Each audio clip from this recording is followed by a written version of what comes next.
Hello and welcome to The Graveyard Shift, a weekly horror podcast where we take listener and guest suggested movies and break them down into the good, bad, and anything else we find fun and or relevant. Is what we usually do, but we're wrapping up a Patreon-backed theme month on the podcast, so we have been following the Summer of Swim, where it's all been swimming and pool-related horror movies all month long. This was suggested by Matt to hopefully his chagrin and not and not feeling just absolutely crestfallen at the less than enthused responses we've given to the movie so far. But if you want to suggest movies to either reward or punish us for money, we're fully available for that. We are your whores. We are your pay pigs. Yeah, we're the canary in the coal mine, man. Oh, man. So, yes, you can torture us for money. We will fulfill your cinematic sadism on the Graveyard Shift if the price is right. And if you want to find out what that price is, check out our Patreon, which you can click on in the show notes, as well as hear about it at the end of the show. We are surprisingly affordable. Yeah, we're a good time. We're a cheap good time. For the time being, until we get popular, then we can start developing some self-esteem and, dignity. Start valuing ourselves more. Yeah. So get in while the getting's good. That's right. Yeah, we're turds and we're trying to graduate to maggots. Speak for yourself, turd. So, my name is Mike, and I do not work the Graveyard Shift alone. With me is the woman who is waiting for the Patreon earnings to help her buy a backyard pool, Alicia. Oh, for sure. Although after this, it might need to be, I don't know, a sand pit, because I ain't sure about this at all anymore. Maybe just get like a nice Canadian Tire wading pool and just go with that. See if it can deal with like a slight bit of sore back and just leave it at that. Like, don't try to go for any big therapeutic healing with it. Sold. And with us is the man who probably could have been lured into the death pool just with the ghost nurses, John. Yeah, I mean, my childish curiosity, I would be pulled way down that drain before anyone even know I was gone, It's like, well, you're better than the Silent Hill nurses. Not by much, but still better. Oh, dear. And today's episode is Death Springs Eternal, because we watched Night Swim. This was directed by Bryce McGuire, screenplay by Bryce McGuire, story by Bryce McGuire and Rod Blackhurst, based on Night Swim by same guys I just mentioned, because I'm tired of repeating those names. Produced by Jason Blum and James Wan. Cinematography by Charlie Saroff, edited by Jeff McAvoy. Music by Mark Corvin, produced by Blumhouse and Atomic Monster. Distributed by Universal, released January 5th, 2024. This has a runtime of 98 minutes. Had a budget of $15 million at a box office of $54.8 million, so a modest success. Indeed. This stars Wyatt Russell as Ray Waller, Carrie Condon as Eve Waller, Emily Horfel as Izzy Waller, Gavin Warren as Elliot Waller, Jodie Long as Lucy Summers, Ayazan Delabavieva as Rebecca Summers, Nancy Linehan as Kay, Eddie Martinez as Coach E, Elijah J. Roberts as Ronan. Who the fuck was named Ronan? Because that name sounds badass. I don't know. No kidding. Great name. Oh, was that the kid? Yeah. Was that his kid? The one that got on the guy's shoulders? Maybe. No, his name was Ty. Oh, okay. You're right, yeah. Ronan. Oh no, that was the swimmer. It was the teenage girl's crush. Oh, okay. It was Izzy's crush. Yeah, Ronan. Oh, the black Christian boy? Yeah, that's the one. Yeah. Okay. Yeah, she had to like sneak into the backyard. Mm-hmm. Yes, the B plot that just mysteriously disappeared halfway through. Oh, yeah. Yeah, it was. Ranuma Panthaki as Dr. Sridhar, Ben Sinclair as the pool tech, and Ellie Ariza as Angel. And the synopsis is, a washed-up ball player is in the deep end of declining health when he decides to pour his fortune into a new home. But trouble comes a-bubbling when a presence in his pool decides to make waves for his family, forcing them to sink or swim. Oh my goodness, you must have enjoyed doing that one. I smiled way too much writing that down, and it also took way too long to write. Oh, man. Probably spent more time meditating on this movie than you ever thought you would, huh? So, we can get to the trivia, and who would like to go first? Well, I have a few pieces. All right. The first one is, we kept hearing over and over the name Harold Holt. The school that the kids attended was Harold Holt, and they made sure to mention it several times. And I kept thinking to myself, I know that name. I know that name. Why is that name so familiar?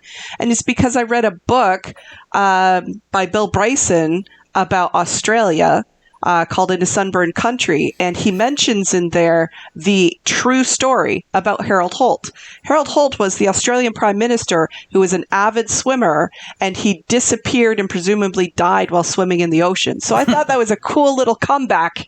It's like, water-based death, very, very cool. My ancestors came from the ocean, and it's where I'm going to lay my bones to rest one day. And one of the other things I wanted to mention, there are a few other things I'm sure you guys will pick out, but I specifically wanted to talk about this because it's close to my heart. Now, they talk about, or the writer and director, Bryce McGuire, he said that he came up with all this mythology from his own mind, but he certainly didn't mind cherry picking from actual myths and legends that exist today. And one of those, he used the word to describe the entity as Tamagami. And you do have to pronounce it Tamagami. It sounds Japanese. It's totally not. It's actually Ojibwe. It also sounds like a weird field of study. Like, it's like astrology, yes. But like with the finding of just various rocks in your backyard. Totally possible, but it's not that. So essentially, it's an Ojibwe word from the Great Lakes region of North America, which is where I fucking live. So it's like, what? That's amazing. The word roughly translates Tamagami to deep water. So that's why they're calling this entity Tamagami, because of the deep water and so on. But there's a more interesting thing, because the most prominent connection to water and an entity is a being called Mishipishu. And I know I'm pronouncing it incorrectly, and I have a friend who's just going to scream at me incessantly until I get it right, because he's written a book that actually talks about this legend from the northern Ontario area.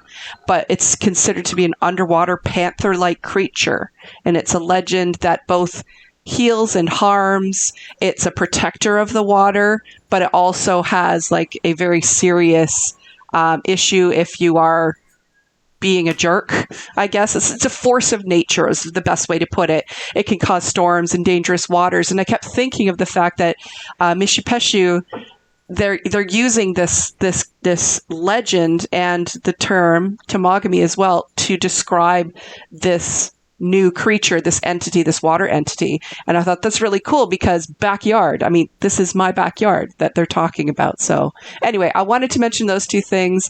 Most people couldn't care less, but I am tickled pink that these things are actually referenced in the movie, either directly or indirectly. Okay, I'm done.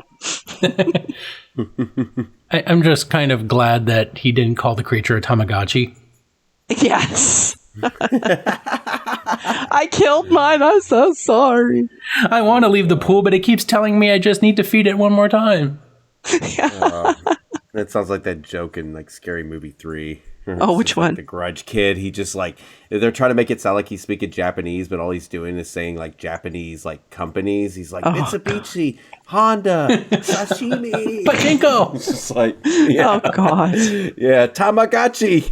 No, not Honda. Tamagotchi. Hyundai. Did they slip in Bukkake? No. Although they probably did, knowing it's Scary Movie. Oh man. Oh, that would have been a great comparison to have like Tamagotchi in the pool, where the kid starts dying and you just see the Tamagotchi and it's basically like a pixelated version of the kid. Oh, and you have to go inside, and like that's the only way you can save the kid, by like constantly like keeping him alive, feeding him, changing him and shit. Oh God. New movie idea. Well, actually, that would be kind of a fun movie idea. Like, yeah, a kid gets a Tamagotchi and doesn't realize it actually is connected to a real creature or something. Like, very Ender's Game. Oh, that would be like a game that you literally cannot stop playing because it will kill someone that you know. Yeah, people will die. God. oh, man. What have I done? What have I started this conversation? It would be a great way to make a parallel towards those fucking gotcha games that are just so prevalent on phones and shit. Mm-hmm. Which, I was hooked on one for like the last 3 weeks. Uh-oh. And then like I finally beat the story mode, and then I saw the various other games it was making me play, and I'm like, why am I doing this again? Exactly. Casinos, Yes. It's like everything is. It's like it feels like so many games are just casinos now. People are going to pay big money so they can get like a raccoon waifu to be like, I have a number. If you feed me blah blah pellets, then that number will be bigger now. Yippity And skippity. that bigger number lets me earn more money, so you can spend it on making the number bigger. And I'm like, this is fucking slavery. I don't like it. Hey, we saw your friends that also play this game. They got their number bigger. Yeah. Why aren't you catching up? Exactly. Yeah, right. We got a discount here. Invite your friends and get slightly bigger numbers. Yeah, we'll give you an extra XP boost for this weekend. Oh yeah, Only this weekend. Yeah, so Rant over. That's why I just fucking love video games where they just have a story mode and then you're fucking done and you move on.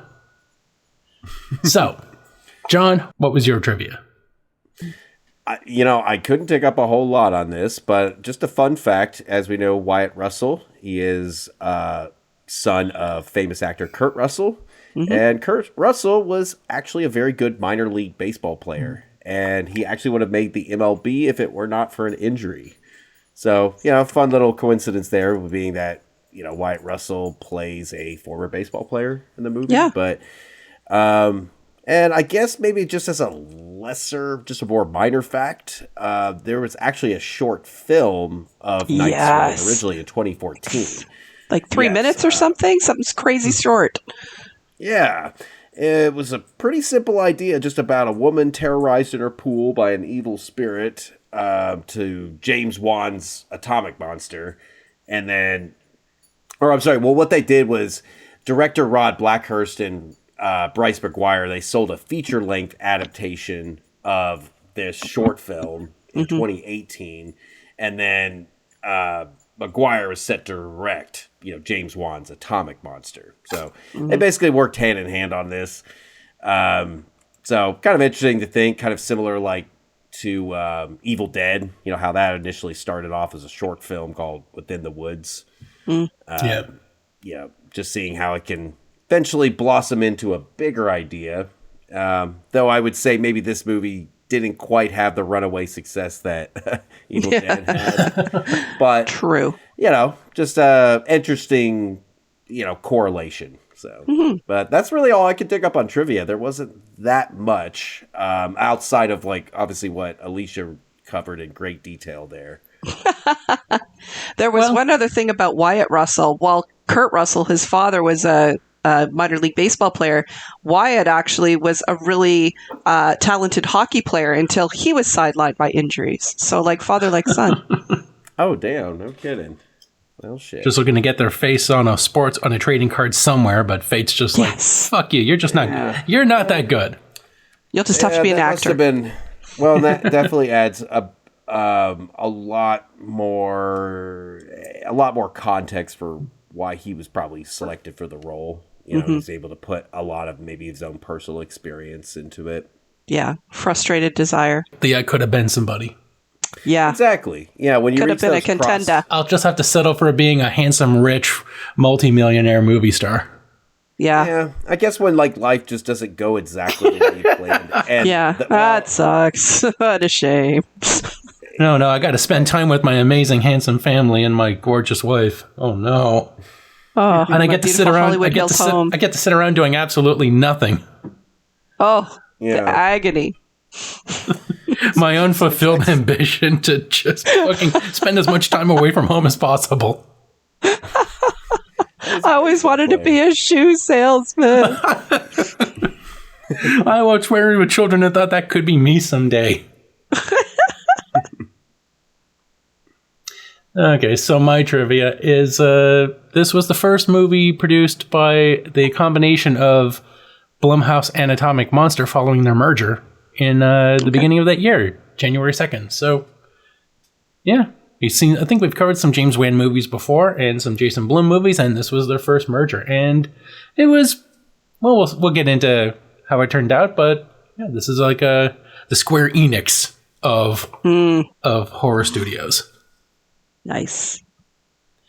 So now we can get on with the goods. John, what are your goods? Well, one thing I liked was their music selection they had in this. As I kind of put it blanket term, good poolside tunes, like dreamy synth pop that they had when the two teenage characters, Izzy and Ronan, again, awesome name. I'll put that as a new good in there, Ronan, right? But I really like the vibe of that, and I listen to a lot of that music anyways, and also the kind of new disco that they were playing during the pool party scene.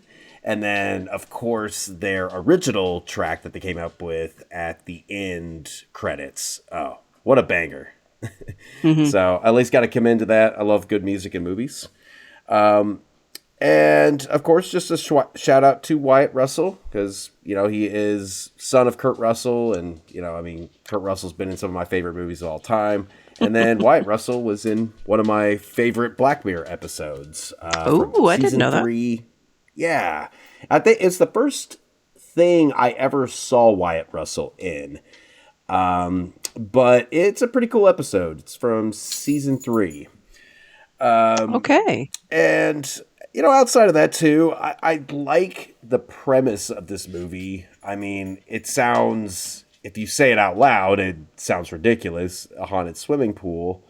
But, I think there's a lot of room for an interesting story to be told here. I think in this one, I would have went a different way with the premise.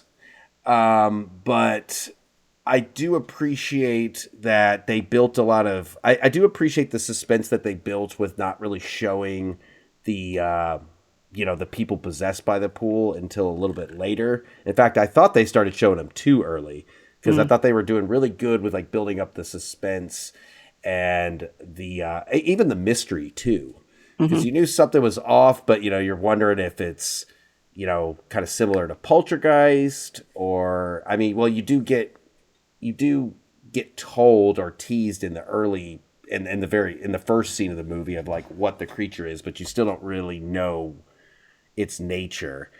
And I do like the idea of them throwing the coin in, and that's being like, it's like an evil wishing well. Yes. And learning that too in the trivia that, Bryce didn't necessarily try to commit to being like a complete cultural representation of a specific monster. It was like a combination of influences. Yeah. I think that was a good decision too, because that would help avoid issues of feeling like, you're appropriating something that maybe you're not, involved with culturally. Yeah. And I think I appreciate some themes too going on,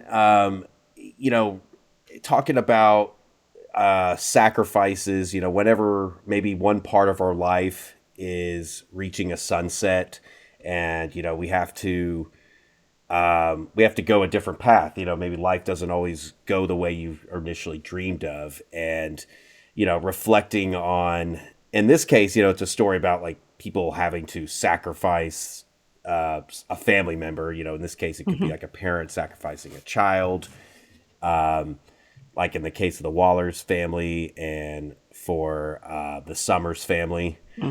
But that sort of that idea that whenever you make these life choices, there's things that you have to leave behind. And, that when you think about that, people can sometimes experience regrets, maybe they've sacrificed things that they miss now. And like in this case, it could be with Ray. Like he loves his family. I think he's generally like a person that does choose this path, but there's still part of his subconscious that still is living in the past. Mm-hmm. And I think it can reflect just a very relatable human tendency we've had. I mean, I think we commit to our choices and we can be happy with them, but I think it's natural once in a while to wonder what if, and maybe the path you went wasn't the way you went, and you do get maybe a little bit of that tendency of wondering what it'd be like if you didn't go that route, if you didn't make those sacrifices, and you see things as the grass green on the other side. So yeah, I think ultimately I like that, and then there's even that hint, I think, in our current times with a lot of people being hesitant to have children and start families because it's maybe not necessarily affordable, and also world's not necessarily conducive. That it seems to capture that sort of anxiety about it's like you have to make a choice. You can either have kids or you can have this life, but you can't have both because the world we live in isn't affordable for that. So yeah. I don't know. I think I will at least denote that I think this movie seems to have some cultural relevance that's unseen. And that I'll leave it at that for my goods though. So. Okay. Yeah. All right, Alicia. I do have a number of goods that are sort of like those light touches, and I will talk about those, but I want to sort of carry on to what John said there, because you got me really thinking about some deeper concepts that I want to explore a little further. You were talking about, essentially Ray Waller and the choices he made and so on. And I always remember the quote, "Unexamined life is not worth living." And I relate it to this because I feel like the character was played really well. If you think about Ray Waller, he's kind of selfish. The pre-Ray Waller, before he was, infected and infested. But that's okay too, because think about the life he must have had before the MS took away his Major League Baseball career from him. Right? So, you got hot and cold running everything you want, on tap, and all of a sudden his own body has betrayed him.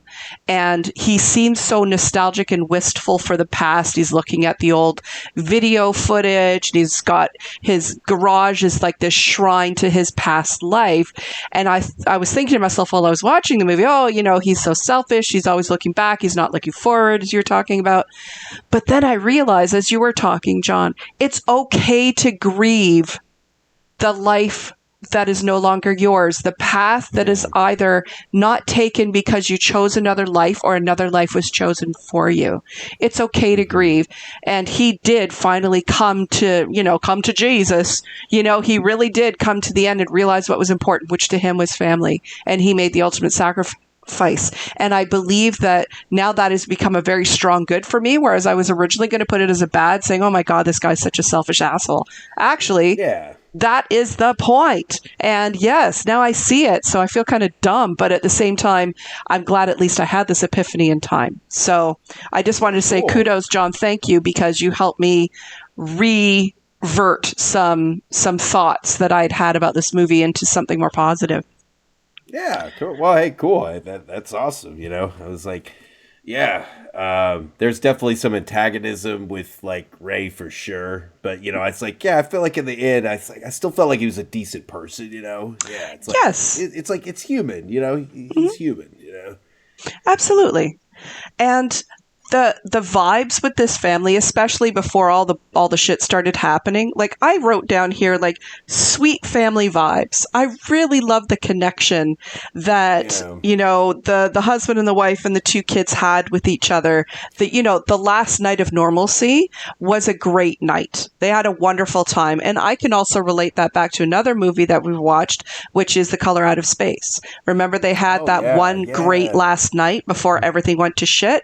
Very similar in that sense. Yeah, like they really had a strong connection. And to be honest, they needed that strong connection to go through some of the worst times they were going to have in the full tragedy. So it was necessary. And they wouldn't have been able to come through that had any of them been any less committed to one another as they were. So I appreciate that. You were talking about a banging soundtrack. I agree. The start to this movie I thought was fantastic. I really, really enjoyed it. I found it to be suitably... the cinematography was great. The music was great. Everything about it was really great. It sort of set up this beautiful vibe that I knew that this was actually going to be a better movie than some of the other ones we watched in this theme month. So I was really looking forward to it, as well as the fact that it was Universal Pictures was part of this. So I figured that they had a very, very strong hand on the reins to make sure that it wasn't a pile of shit. So I really appreciated that.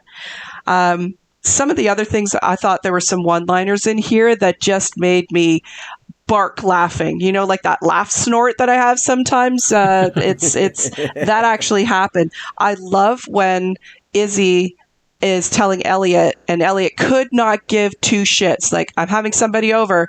Sure, whatever. I'm having somebody over from school. Sure, yeah, I don't care. It's like, it's a boy. Yeah, whatever. He's from the swim team. Yeah, really, whatever. And then she kind of goes right up to Elliot and she's like, if you tell Mom, I'm going to put a Tide Pod in your fish tank. I'm like, whoa. It was like, all of a sudden, serious. Diabolical. Yeah, Elliot's eyes got real wide. I love the big sister bully vibes. That was totally...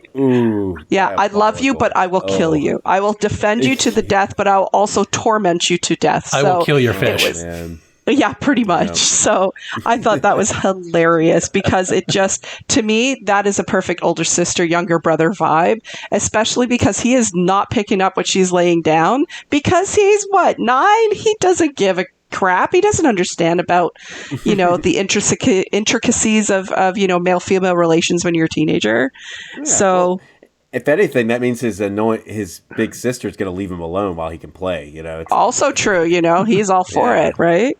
So fast forwarding right to the last, the later scenes, like Mrs. Summers being fully possessed.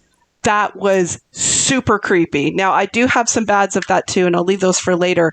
But that was creeping me all the way out because I was not expecting that it's still happening, that there is still a possession taking place. And just the way they did it with the black water coming out of the eyes and the nose and all the orifices, it's just like, oh God, there's something very, very wrong here. And it was astonishingly, authentically creepy to me, which is good because I'm starting to get sort of I'm starting to just these horror movies are not scaring me nearly as much anymore because I'm no longer naive. And to see something that genuinely startled me, I'm like, hey, kudos for you. Very impressed. And some of the last things I wanted to mention that were really pretty great were while it was telegraphed extremely much, very, very high level of telegraphing, to see that broken glass be edged off the table, edged off the counter, smashed into bits, except for that one very sharp piece pointing up. And then Izzy to come by and then essentially slip in and absolutely impale herself on that thing. Because she's wearing shoes, so you just think, how is it going to, it may kind of go through the shoe, but also the shoe is there for protection. So how is this going to, oh wow, they figured out how to surprise me. Yeah, she slipped and fell and went right through her wrist. I'm like, oh, yeah, not. That was gory. That was, and her expression, her genuine shock, fear, terror, her hurt, she's in so much pain. She's going there for a purpose. The reason she ran into the house was to call the police. So of course, Tamagami can't have that. So they fixed that well in advance. They did that well before that was even going to be a thing, right? So I liked that it's sort of thinking in advance, taking out all of the other people so that they can't stop it from doing what it wants to do, which is fully possess and take over the child. So very, very well done. And then the last thing that I just loved, because they mentioned it, I like callbacks, right? I like the long I like the callback from the beginning scenes when you've forgotten what you saw, and then to see it in the ending scene and like, holy shit, that was actually a thing. The happy face coin that you talked about, the happy face coin. Remember at the beginning when poor little Rebecca couldn't figure out, like, she was being consumed by the entity and she couldn't figure out which way was up in the pool?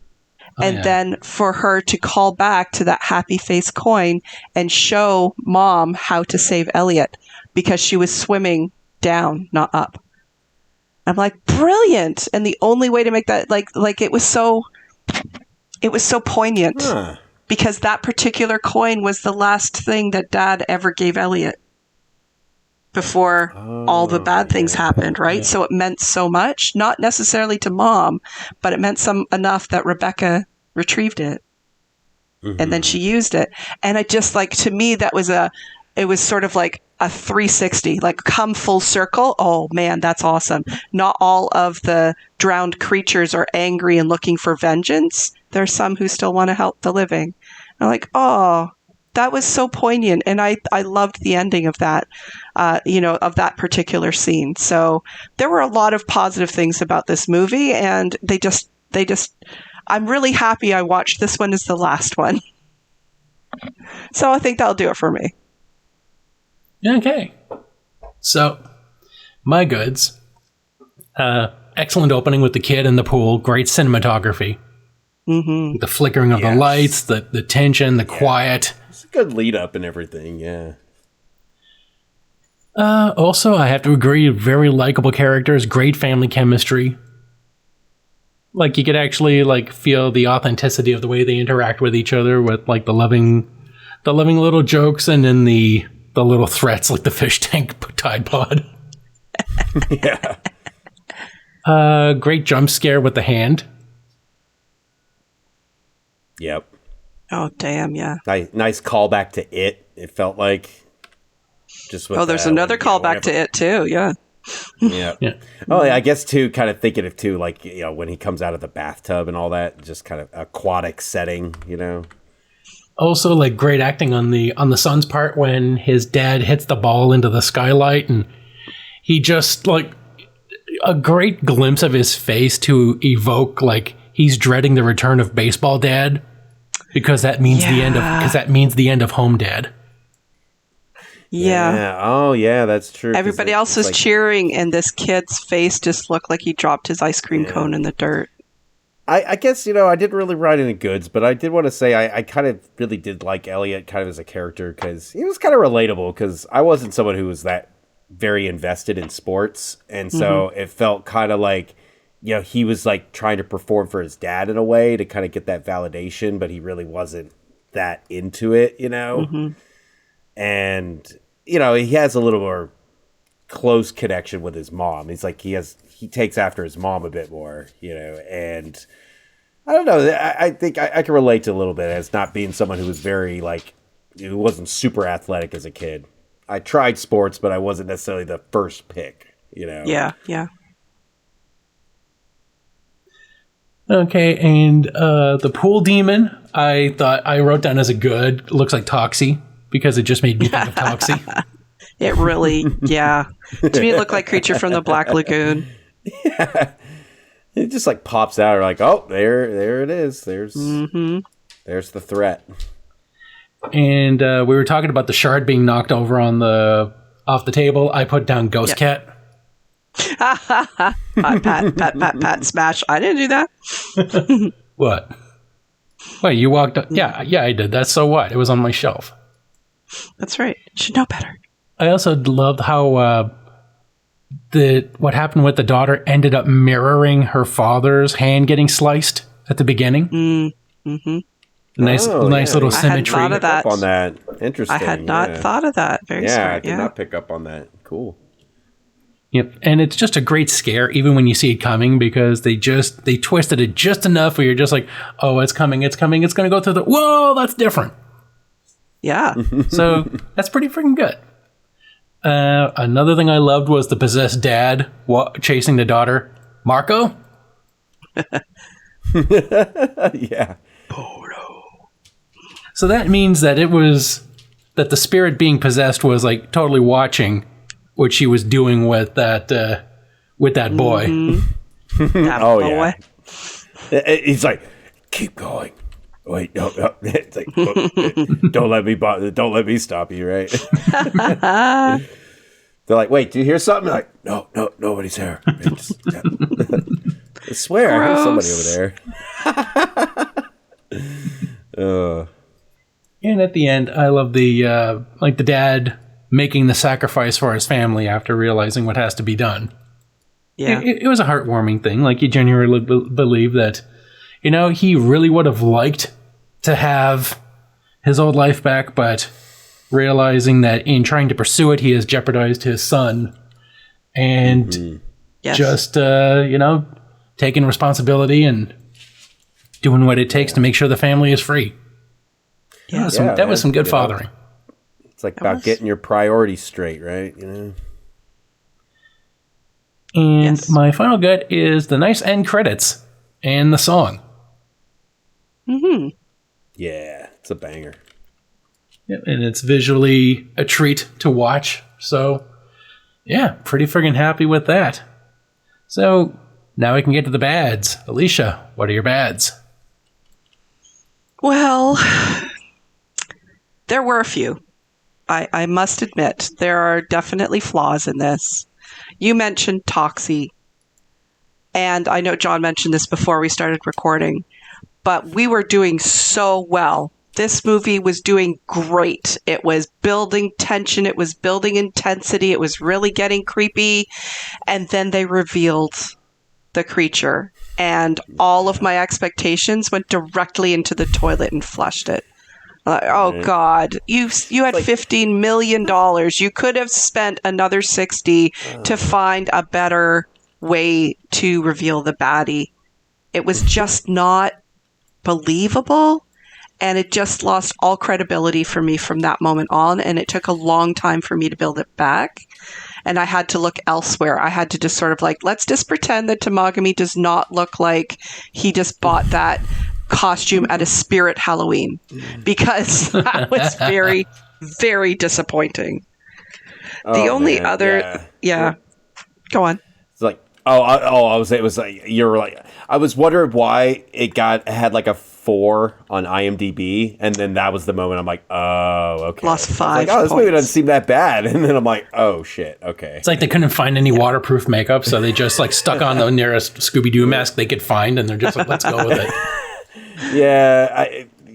Definitely had that. It very spirit of Halloween. If only one day they could make waterproof makeup, but until then, we'll just have to settle for this. Another thing that bothered me is, I mean, if you think about it, going back to the pool party scene, the kids have already figured out something is wrong with this pool. And they decided, because they didn't want to move again, that they were just not going to say anything. So that really makes the two kids very, I mean, it's unintentional, but it's unsympathetic. It's like, you deserve everything that happens to you, but that's not entirely true. It just sort of like, it's that feeling of, you know, this is what happens. You want to get ghosts in your pool? This is what happens. You get ghosts in your pool. You fucked around and found out, right? You definitely faffoed. And I mean, the logical thing would have been close up the pool. Refuse to go in it. Do anything except go into the pool. And that's exactly what they did. They're like, well, no, we're going to throw a pool party. And then this innocent kid nearly got killed. And it's just like, not heroes. You know, definitely not heroes. And then what did we learn, kids? Yeah, nothing. We have learned nothing. Well, the only thing they learned is, no, we're not moving away. We're just going to fill the pool in with dirt. I can only hope that is a temporary thing until they fill it with cement, because it's a naturally occurring spring, which is the whole point, right? Like, the spring is supposed to have been like providing water for the family pool, which is why they could have kept on emptying it out every single day and it would just automatically refill. Yeah, you know what water does with soil? It goes through it. Exactly, another point. So they essentially just made something, now they made a mud monster. So they've made quicksand essentially in their backyard. So until they fill it up with concrete. Party. Yeah, exactly. And I'm just waiting for like the Golgothan to come out of the pool, like, oh, grant your wish. Like fucking Dogma. It's a poop monster. So it's a poop monster massacre. Exactly. So it felt a little narmy. Like at the end, sort of like this was neat little bow, but it's not really that good of a way to finish the movie. Yeah, I was surprised it was dirt. I thought concrete would have been the thing. And the only thing I can think of is like maybe it takes a little time to get several thousand yards of concrete, and that they're just doing something for now. But honestly, they did just create a big quicksand thing in their backyard. And I don't think they would have stopped it. I don't think a malevolent entity from the early 1800s or late 1800s is going to be stopped by a little dirt. Oh, so they threw dirt on my operation. Well, time to move on. Time to move to Yucatan and just. Yeah. They've only been actively been hunting mankind since the 17th century. I stand corrected. They've made countless deals with humans to heal the sick and have them sacrifice somebody else to take their place. And a little bit of mud's going to stop them? I don't think so. So that was annoying. I do wish that they had explored that differently, maybe come up with something else. The only other thing I came up with was Elliot should have fucking drowned an amount of time that he was under the water before his mom found him. Mm-hmm. I know it's plot armor because he had to have been saved. She had to have her moment of awesome so Dad could do the ultimate sacrifice, the heroic sacrifice. I get it. Yeah, he was 5 minutes without air. Yeah, he's brain damaged if he's even alive, right? So again, we're going to just kind of like slide over that one, but I was very aware. I was counting. Like, there's no way. I'm sorry. So anyway, those were the things that kind of bothered me about it. I don't feel like, as you had said, John, earlier, that this plot was fully baked, that maybe it needed another go round in order to come up with a better resolution. But there are many other good things about the movie, and still, A, better than all the movies we've watched this month, and B, still a better love story than Twilight. I'm done. I mean, it could have justified the kid still being alive if we saw like the ghost of Rebecca like breathing air into him while waiting for the mom to come and get him. Although, wouldn't she be breathing water into him? I mean, filtering the water out, who knows? We got questions about Rebecca, but that'll be saved for the what the fucks. Fair. So, my bad is the boyfriend plot with the sister. It just fucking fizzled away, and they made a point to like emphasize this boy's a Christian. He's got like the cross on, and he's in the pool with her, and he's not trying to cop some wet boob because he's a good Christian boy. Why didn't he show up at the end to use the power of Christ to fight the demon? I mean, 1, boyfriend, plot gone. 2, Christian, cursed, demons, shit. That plot also gone. The power of water wings compels you. There's already heavy biblical themes going on with the whole sacrificing a son kind of thing. I don't know, like Abraham type of thing. Oh, fuck yeah. So that never came into play. Come on, Bryce. You could have sounded more pretentious, and made more people groan at a dinner party and talk. I didn't just take local legends. I also took local culture, as in like modern white local culture, because they came and took over everything, and a lot of them believe in Abraham sacrificing his son for what was he sacrificing the son for? Just to obey God. It was really just like... Was he getting anything out of it? Or the whole point was just do what I say. Are you sure it just wasn't Satan wearing a God mask? Oh, jeez. Anything's possible. Hey, that whole thing I told you, thou shalt not kill? Guess what? I need you to kill. Yes. Yeah, I'm going to need you to just... we're making an alteration to the deal. I am altering the plan. Pray I do not alter it further. but the plan was you were going to give me a son. Yes, and now I'm taking him back. But what do I get out of it? You had a son. Well, he's no worth to me dead. Not to me. That's like, it's so funny. It's like Boba Fett's like the Abraham DeLorean. It's like his line still fits with Abraham. Too. It's like the whole conversation is still fitting. He's no good to me dead. Exactly. He's worth a lot to me. My God. I didn't know how we were going to jam it in there, but it just fits so organically. Bro. Oh my God. And another bad, because there wasn't a lot that I could specifically complain about, but I still felt shorted.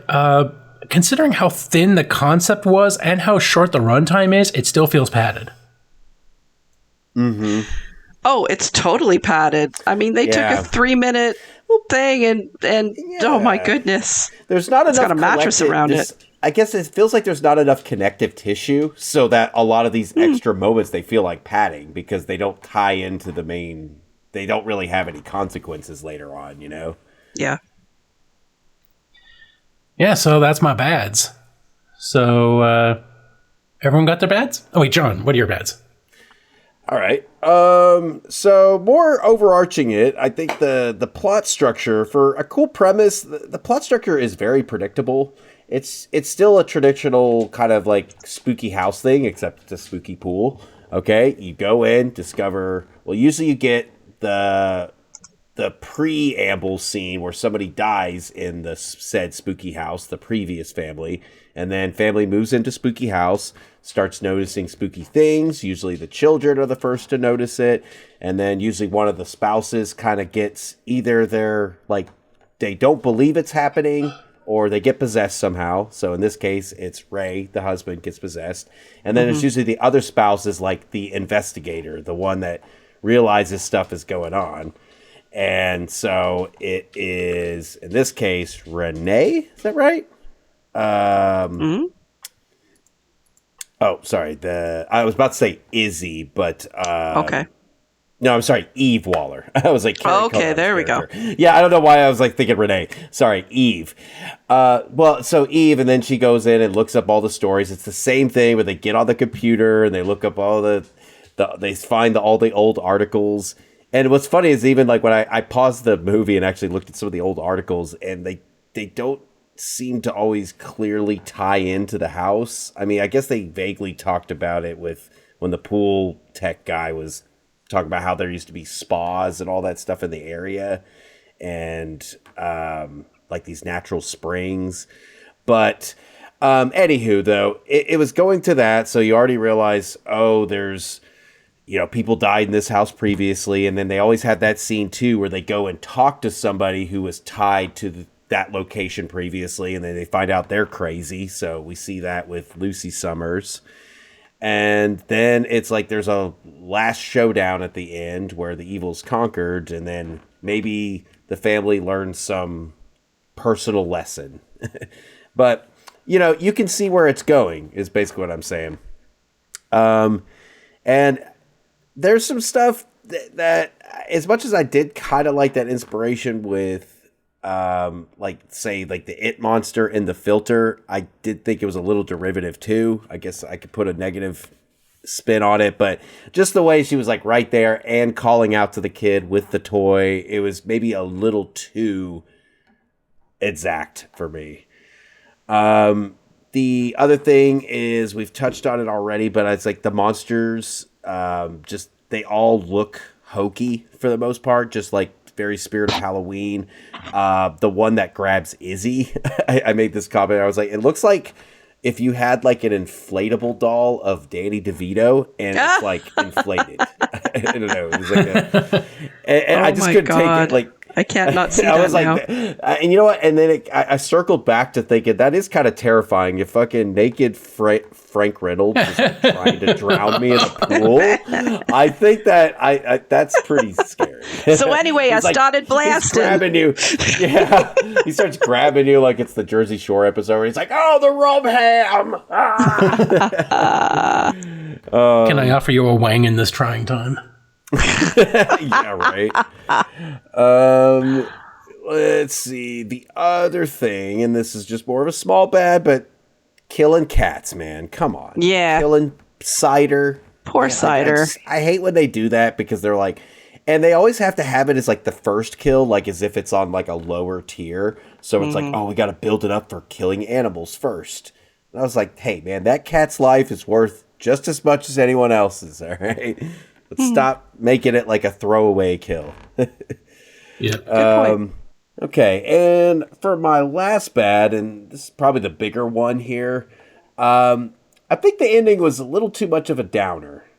Just because I felt like the family was pretty likable. And even with Ray, even though his character was flawed and did some bad things because he was possessed by the pool, I felt like maybe it was a little harsh on him to have him also die to make the family better. But if they were going to go that route, I felt like he needed more of a send-off. Maybe let him have a monologue to, you know, to have a moment with his family, and maybe he can talk a little more about... They phoned that in with the video will at the end, which is just basically him fucking around at the garage. So, exactly. Yeah. And so that's what the thing. I feel like that's my issue is I feel like the video will was a little weak, and maybe I think it would have been more dramatically effective if we just let him monologue a little bit and have like an actual emotional moment with his family, because as much as it was driving home a really like poignant and powerful theme, it was a little underplayed, you know, and maybe even seeing the family just have a little more reflection on it. You know, it was I don't know, not necessarily the worst decision creatively, but if you're going to do it, you know, make it have some impact, because I didn't really feel a lot from it. So I don't know. It just didn't feel right. Maybe with some better direction, cinematography, some acting, all that could have came out better. But I'll leave it at that though for my bads. So okay, so I can take that and take your point and ride it right into the what the fuck. How's the insurance going to handle the missing husband? Yeah. And just like, we're covering, and the suspicious pool just filled in. and then we immediately had to fill in this pool. Like, no, it couldn't wait. It has to be done now. This isn't suspicious at all. My husband vanished and we're filling in the pool. Yeah. We totally didn't bury him under there. Like, we didn't jam him into the filter, into the trap, into the drain. He's not like, we didn't somehow put him in the well that it's like pulling the water from. Or oh God. We didn't take a stick and just like jam his body, like loading his body into the floor drain like a musket. Yeah. Waffle stomp him into the floor drain. Is that what you're saying?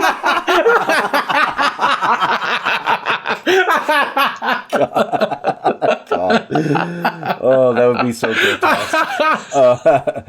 Man, you know, I honestly thought this movie was going that angle where they're like, oh, that somebody's going to start like jackhammering the bottom of it, and they're going to find there's just like a bed of corpses under it all or some shit. Like, but is that Dr. Acula with his thoughts? Yes. Oh, yes. I don't mind. Chime in here. He's got thoughts. He's like, Are you talking about that shitty movie? Well, yeah, he's mad because the cat died. You know, he's like, pretty what's much up with that, man.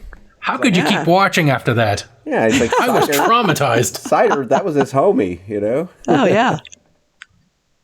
I mean, what kind of moral is this movie teaching? The cat heard a mysterious noise. He went to look after it, and he died. What kind of tale is that? Are you trying to warp my life? At least give Elliot some credit that, you know, he was like very concerned about the cat. Well, only briefly, but he at least had one scene where he's like, "We need to find him," and I'm like, "You're right, we do." I gotta. Oh fuck! So many questions. Yeah, they should have already digging into the pool to find that cat. That's what they should have already done. Why the fuck did the ghost of Rebecca become good and help them opposed to all the other ghosts? Were they just bad people that got sacrificed?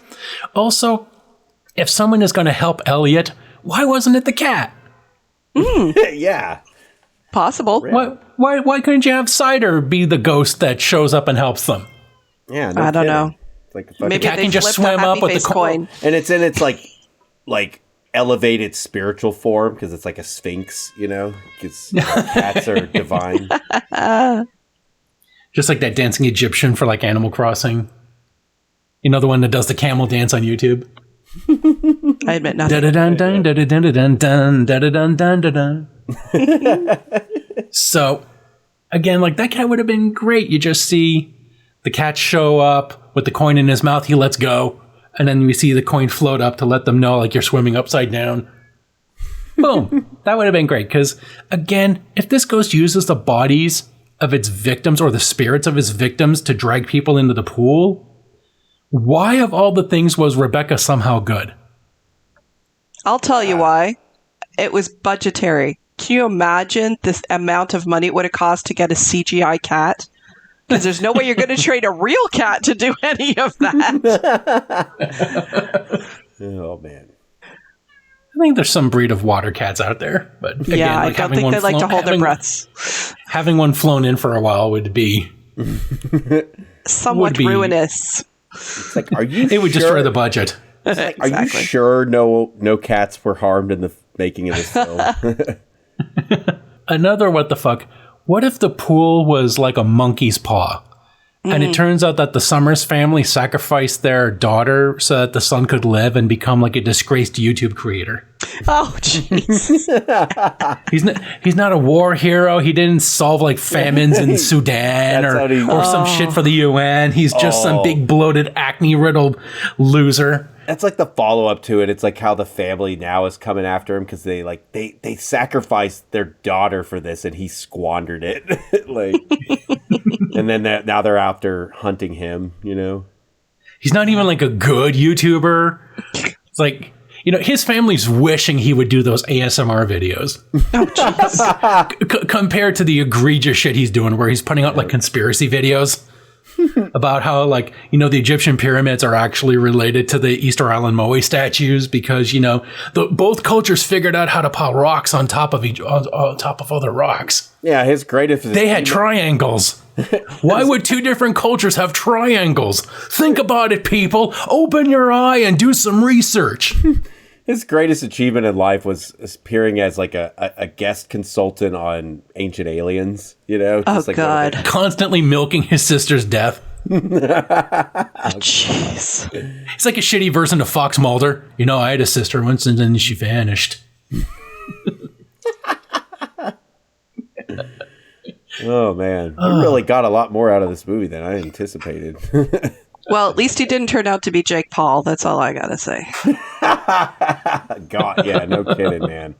There are some fates worse than death and being stuffed into a grate. Yeah, him and his brother are just the type of personalities that the world needs less of. Like, they're just a certain archetype of human that just needs to become, like, obsolete. Well, they're Sigma males marketing themselves to other Sigmas that think they're alphas. Yeah. Mm-hmm. Yeah, they're the type of people that just have to record everything in life, no matter how heinous, As we say, as we're recording a podcast. We're selectively recording quality. Yeah, right. We're refining our recordings. They just record everything. Oh, man. And another what the fuck compared to, I think, one of Alicia's bads. Why was the Summers mom still possessed after all these years? Do you just not get released from the wish? Mm-hmm. Does that mean like just having a wish means that they get a timeshare in your brain forever? Oh, yeah. And one thing in my list, I'll just piggyback on it. In that scene, I don't know if you guys have seen the movie Smile yet, but I kind of not yet. Like the way they were like framing her face to look all distorted, I kind of felt like they were ripping off Smile. It's like, that's why the scene didn't work as well for me because I was hot words. Yeah. I was like, that's, well, I don't know if rip it off, but it was like, okay, I've seen this archetype of a scene before in a movie that came out a couple of years before, and I thought they did it a little bit better.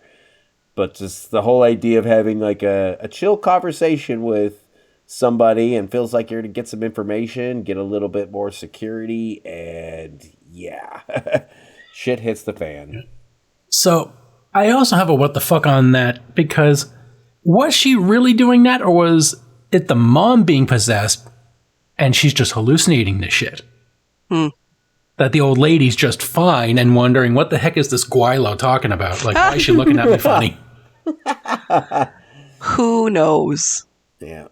Because it would make more sense if the mom was possessed, but like hallucinations, because she's not actively, making a wish, but because she's in the family, she still has the demon would still have some purchase, right, in the family. And then the son who's getting this successful life, is he like off doing all these things, but then he's like randomly has to go to the bathroom because he's like gagging all the brown shit out of his mouth randomly, like different, that's like that's the trade off, he's just gonna he's just barfing, he's just barfing up sewage, and then after he wipes off his mouth, then he walks out to give like a speech to the UN for like, thank you for listening to me and finally solving climate change. Yeah, pretty much. Yeah, that's a lot of what the fucks. Dude. Oh, wow. Holy shit. You just hit at something really deep.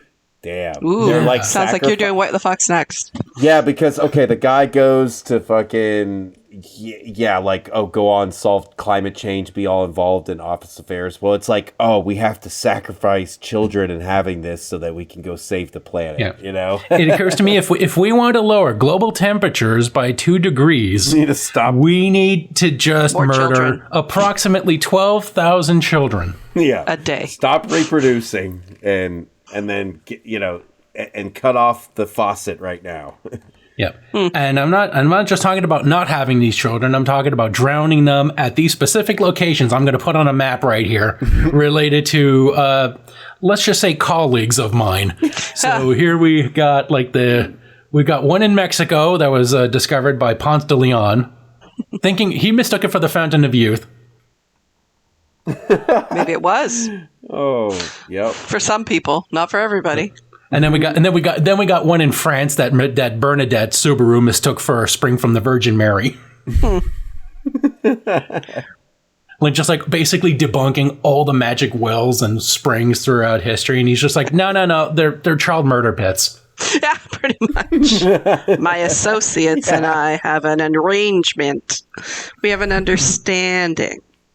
Yeah. So to cool down the planet and keep it nice and cool and to maintain a stable temperature requires $12,000 as a down payment now to reverse what's already been done, and then to sustain it every year, we just require a nice 100 per locale. And and that's how the Hunger Games started.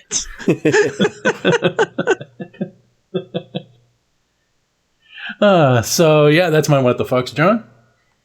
Well, I did write one down in here, and he had honestly, this is also kind of a good too. So the pool tech, the philosophizing pool tech, who I guess I didn't really bring him up as kind of being part of the sort of cliche haunted house story. I really wish he showed up more so he would be like the midget lady from fucking Poltergeist. This pool is clean. Dude, yeah. So it's not as funny because he does kind of fit that. He's the harbinger. And he's like like in Pet Cemetery, like, don't go down there to the Indian burial grounds. That's the sour end of the pool. I like that it was a pool tech who was like that archetype for this, for this movie. And also just a shout out to the actor is Ben Sinclair. And Ben Sinclair was in a really funny show I used to watch almost 10 years ago now, High Maintenance. Great show on HBO. Yeah, he plays a weed dealer that rides around on his bicycle, delivers to his different clients in New York. But it's one of those really cool ones where it highlights these different colorful characters that he delivers to. And it's just a good slice of life type of, I don't know, it's a good look of like, at least in 2016, what it was like for urbanites in New York City. So, I don't know. It was cool seeing him in it because he hasn't really had much of a film career outside of that show. So, I don't know. It was cool, and then also just what the fuck. We're like, hey, holy shit, it's the guy from High Maintenance sitting here talking about water and death and shit. And as outlandish as it is, I have known guys who work these kind of blue collar jobs like that and will talk like this, you know? Just they'll be sitting here talking about, you know, black holes and pulsars and neutron stars while they're sitting there fixing your plumbing, you know? Yeah. So, Snake in your toilet. Yes, it's not totally it's not totally outlandish, you know. Let's not stereotype our blue collar workers. Maybe is the lesson, right? They're low wage philosopher kings. Nicely put. Exactly. Yep. Well, hey, you know, sometimes, you know, while you're working on these menial tasks, your mind wanders a bit, you know, and you start coming up with thought experiments. But yeah, that's what I wrote down for my what the fuck. All right, Alicia. Well, there's one thing that's bothered me throughout this entire movie. I did go on a little bit of a, you know, fangirl thing talking about Machu Picchu and, you know, and Tamagami and so on. But really, ultimately, if you think about this, it's fairly ill-defined and kind of nonsensical, the explanation they're using for why the pool is so malevolent. They're talking about it being this ancient pagan spring that was guarded by the Fae, and the Fae require, you know, for the cost of a healing, they require a sacrifice. But that is more implied than it's really mentioned. And my question is, I know the Fae, I've read certainly enough, you know, fairy porn in my time, but, you know, Fae can be malevolent, but it doesn't really describe why this entity, because we keep saying it's a haunted pool. It's not a haunted pool. It's a malevolent entity that is, you know, in the pool, that is using the pool as like a container to hold its healing waters. But it's confusing.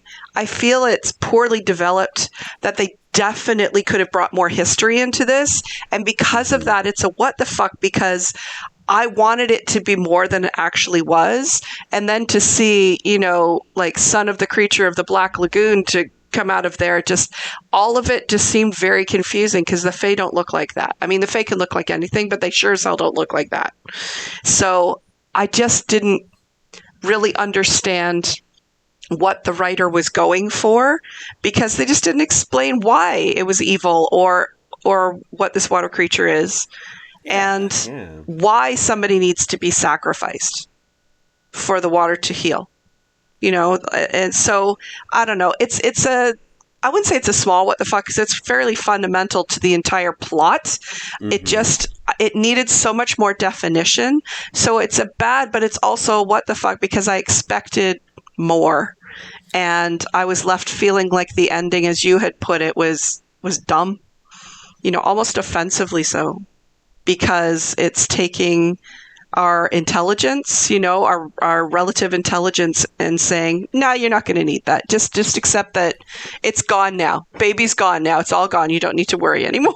And I'm just like, no, that's not how this fucking works. It's either a malevolent entity that has lived for centuries and has made countless deals with humans to do this, you know, give a little, take a little sort of thing. You know, the Lord yoinketh and the Lord yeeteth away.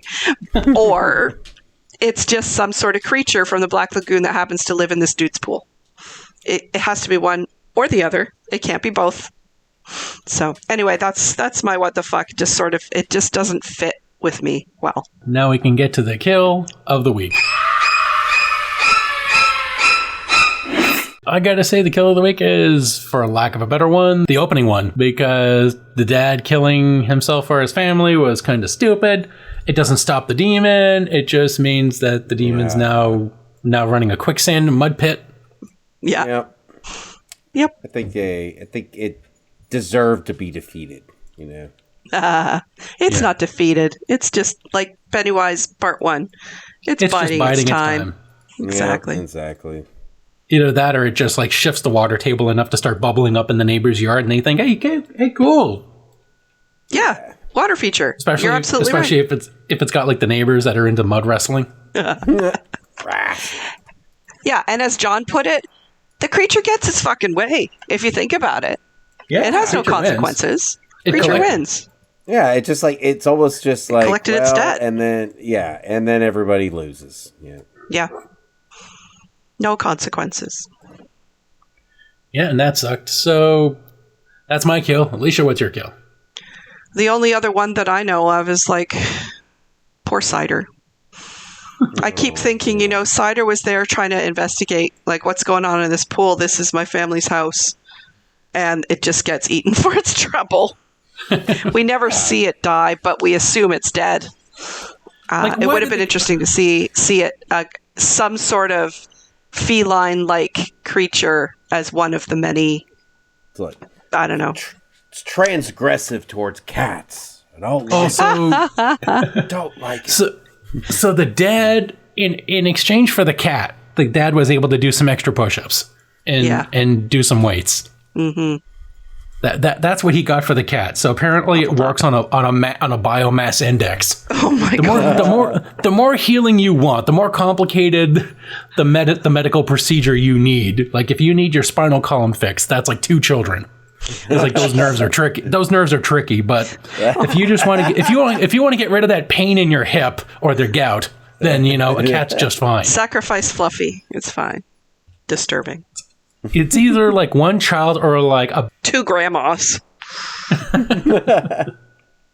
Yeah, we don't know if it goes off biomass or vitality, like how much life the sacrifice has left. Mm. We really need to understand the science behind how this thing operates. Like, is it like the amount of things you sacrifice to it, or is it just like those immortal Hydra jellyfish, the ones that never die? If I throw that in the pool, do I get all my wishes forever? Yeah, like how does this work? What's its real currency? It's like how do you measure the value of these sacrifices? You could just throw like one of those tiny things in the pool. Boom.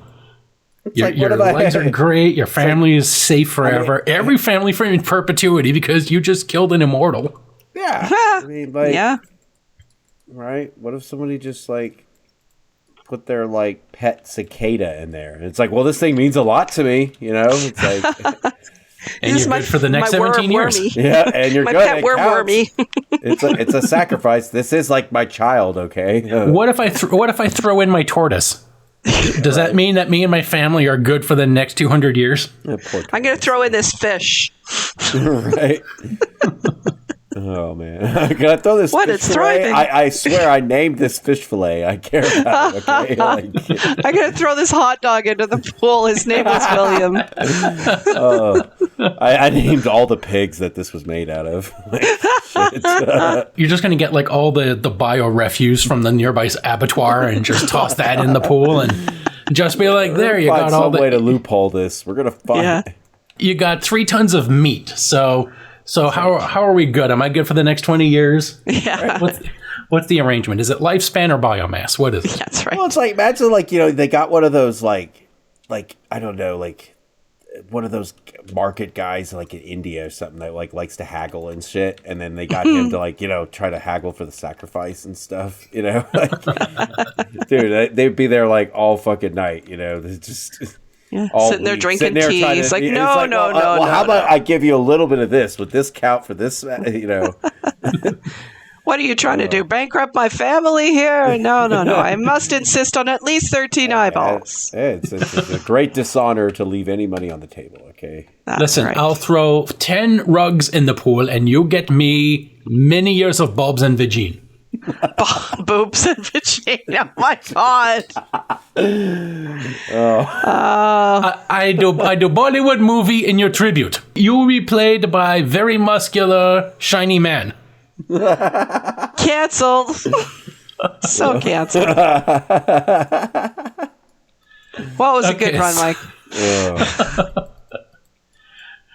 Oh, we're giving this movie this movie has so much potential that only we can tap. I'm sorry, everyone listening to this people are gonna think this movie is way better than what it really is. We're like gassing it up so much. Like, there's so much to talk about. This movie must be great. No. The movie's not great. This podcast is great. So start sharing this fucking thing. Exactly. Yeah, that's right. Exactly. Damn it. John, what's your kill? Well, yeah, we don't have much to choose from. I guess I'm going to just go with Rebecca in the beginning. because I mean it's before they show the monster, and it has that suspense in the same way that like the beginning of Jaws did, you know, just the very Hitchcockian method towards it. And yeah, that was just definitely during the point where I was like, oh, this movie's gonna be great. Yeah, it was. Yeah, and then they showed the monster, you know. Yeah, and ruined it for everybody. And it de-escalated real quick, or it descended really fast after that point too. It would have been better if there was no spirit, or at least like no visible spirit like that. Mm-hmm. Yeah, you could have just made it like Death Pool, the pool that eats. dude. Okay. Dude, it's an Are You Afraid of the Dark episode that this reminded me of a lot. And I felt like that Are You Afraid of the Dark episode was scarier than this. Like, and it did a very similar concept of, well, it wasn't like an evil pool. There was still like, like an entity that lived in the pool, but you barely ever see it until the end. And that monster looked scarier than what they had in this. Mm-hmm. It's like a over 30-year-old kids show was scary. Yeah. No, you're afraid of the dark, man. Canada does its stuff good. Yep. Oh yeah, so, that snake stuff. Now we can get on to the ratings. And I'm going to give this movie 3 smiley coins out of 5. This was definitely the high note of the Summer of Swim, but that only really speaks more about the rest of the selection of this movie rather than the quality. The selection of those movies rather than the quality of this one. Alicia, what's your rating? I think I'll also give it a 3 steroid Shreks out of 5. Oh, God, yeah, that was good. Yeah. That was a good one-liner. It had a lot of potential. It had a lot of promise. The family themselves were very enjoyable to watch, very viewable, and obviously very talented. I think the writer is the one that fell down on the job here, and they should have been given better scripts to work from. But it had a lot of promise, and I am hoping that they do another collab sometime soon, and it's an improvement. Yeah, Steroid Shrek looked like a more muscular version of Hank from Breaking Bad. Yeah, he did. It's like, what if Dean Norris just hit the fucking gym? Yeah. Christ, Marie, they're sets. They're not reps. They're different. So, John, what's your rating? I'm going to give it 2.5 fish tank Tide Pods out of 5. Yeah, I don't know. It's got some good ideas. And, you know, I think some good actors in it, too. But the script needed more time to develop. I'm very interested to see, like how somebody like Ari Aster would tackle this, or just, I don't know. I like, water is kind of scary. It can be, you know. Mm-hmm. But I think this movie went in a direction that just maybe wasn't the strongest option for the premise of a pool being haunted in some form or another. But I do appreciate some of the emotional themes that it was alluding to. Again, the execution was weak, but I still appreciate at least what they were trying to say with it and what I was talking about with the goods. And I like when a movie does that, so I will give it credit there. But yeah, I can see why they gave it a 4.3 on IMDb out of 10. Because yeah, and it's a shame. I wanted to like this more than I did. Yeah. So Fair. That's it for the Summer of Swim. But we'll still be doing some summer-related movies with a new theme next month of our own choosing. If you want to suggest a movie, you can do that at any time. But if you want to suggest a group of movies or a theme month, you can do that by joining the Express link tier on our Patreon, which you can find out by clicking on our show notes. And with that, you will not only be able to control the show and get your suggestions put up a lot faster, you will also get to enjoy The Graveyard Channel, Patreon donor exclusive, where we review TV shows and give them the graveyard treatment. And we are currently doing The Twilight Zone, Season 1. If you want to be able to hear that and heck even control what we review next, you can hold the remote by joining the Express Lane tier on the Patreon. So, if you want to know what that show is like, we occasionally will drop little samples of it, like we did with last week's episode, where you get to hear a nice 1-minute clip of episode 2 of the Graveyard Channel, where we talk about the ramifications of time travel and visiting your hometown. Yes, so, indeed. Until next time, I'm Mike. And I'm John. And I'm Alicia. And thank you for joining us on The Graveyard Shift. The Graveyard Shift is a Strange Biscuits production. Visit our landing page at graveyardshiftpod.captivate.fm and be sure to share us with anyone you know that likes horror movie discussions with a comedic twist. It couldn't be easier to join our inclusive communities, to share your love of horror movies, TV shows, or books, or video games, or anything scary, as well as make suggestions for future movie reviews, theme months, and what you would like to see on our Twitch channel and YouTube. Join our Discord with the link in the show notes. You can find us at Facebook, Twitch, Blue Sky, and Patreon at Graveyard Shift Pod, and on Instagram threads at The Graveyard Shift Pod. And be sure to check out our merch store link in the show notes so you can get our logo on your shirts, coffee cups, mobile devices, tote bags, coasters, and bath mats, and let everyone know you have great taste in podcasts. Thank you for listening, and as always, stay safe and stay spooky.